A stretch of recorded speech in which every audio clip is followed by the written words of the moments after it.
Eks see vaimne elu ongi selline, oled nagu, vaimne üldse elu. Kõik elud ja kõik elusolendid ja kõik hinged on vaimsed. Kõik, mis kehas või mis olukorras või mis samastamises me oleme, aga ta on nagu selline nööri peal käimine. Et see on nagu kaks elu aspekti, eks impersonaalne ja personaalne. Ehk siis duaalsus, see või siis öelda mitmekesisus ja siis see, et kõik on nagu üks. Ja see on nagu erinevad filosoofia koolkonnad, kuidas siis on kallutatud vastavalt inimese soovile, usule, valikuvabadusele, keda kütkestab, mis jumala vorm, mis jumala kehastus või siis algne kehastus või läbi mingi jumala esindaja või impersonaalne aspekt, eks ju. Üldse, kus ei ole isiksust jumala teadvus või ikka läbi brahmaan, eks ju. Hästi palju erinevad siis selliseid koolkondi või filosoofilisi lähenemisi.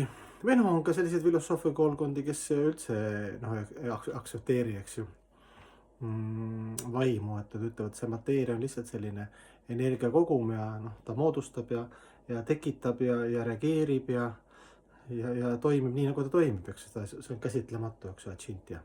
Et kõigil on omamoodi õigus. Aga selle meie nagu elu, see põhipoint on selles, et seal Bhagavad Gitas ka, eks ju, ütleme, et siis meie koolkonna või paljude koolkondade põhiraamat Bhagavad Gita küll erinevat moodi, igaüks väikse oma vaatenurga all erinevad koolkonnad, aga seal on ikkagi põhiliselt see kuningas kohe raamatu alguses küsib Dhritarashtra, eks ju, selle Sanjaya oma sekretäri käest, et mis toimub lahinguväljal.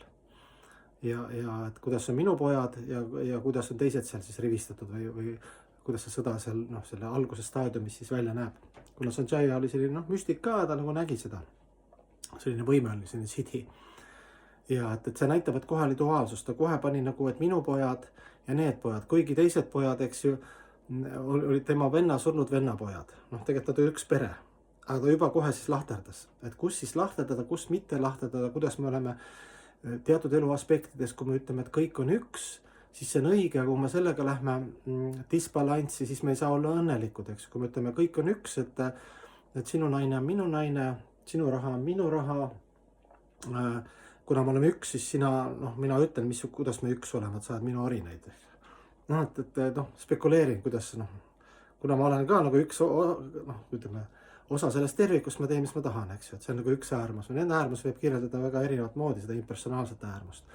Aga samal ajal, kui sa ei näe seda tervikpilti, armastuses, omakusu püüdmatuses, tingimusteta armastuses, et me kõik oleme üks, eks ju, siis sa ei saagi rakendada või rajada armastuslikku siis liilat või mängu, emotsioonide, tunnete, armastuse vahetust teiste elusolenditega.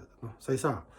Kuna siis sa kohe näed, et ta on selline, ma olen selline, see häirib mind, see kohe hakkab närvisüsteemile, hakkab see lahterdamine ja öeldakse, et see lahterdamine, see tekitabki sõja, duaalsus, eks ju.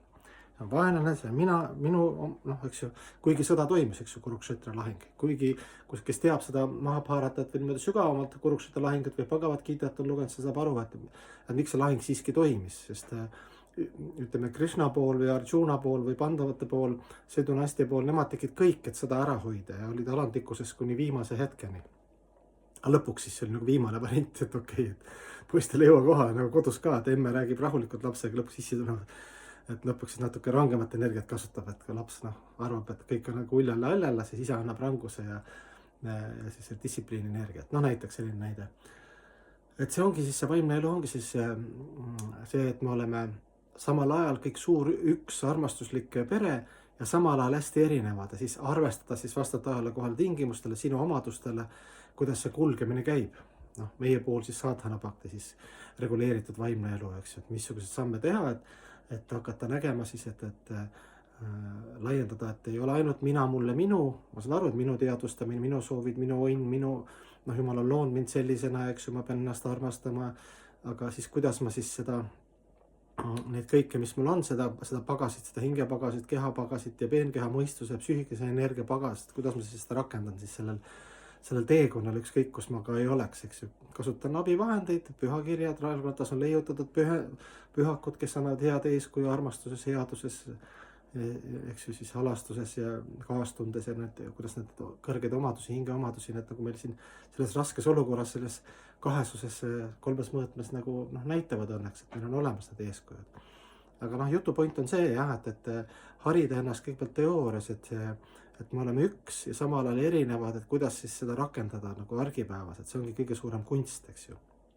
Et sa ei lähe ühe asjaga äärmusesse, ei pea absoluutseks ainsaks elu avaldumiseks, et kõik on üks, või siis see, et me oleme hästi erinevad, et see on nagu noh, umbes, et kao ära, eks, et mul on selline mäng või selline pere või selline dünastia või selline partei või selline keha või selline rahvus või mis iganes, et kaduge ära, et muidu ma teen sõja teile. See balansi leidmine jah, see on selline, palju õnne.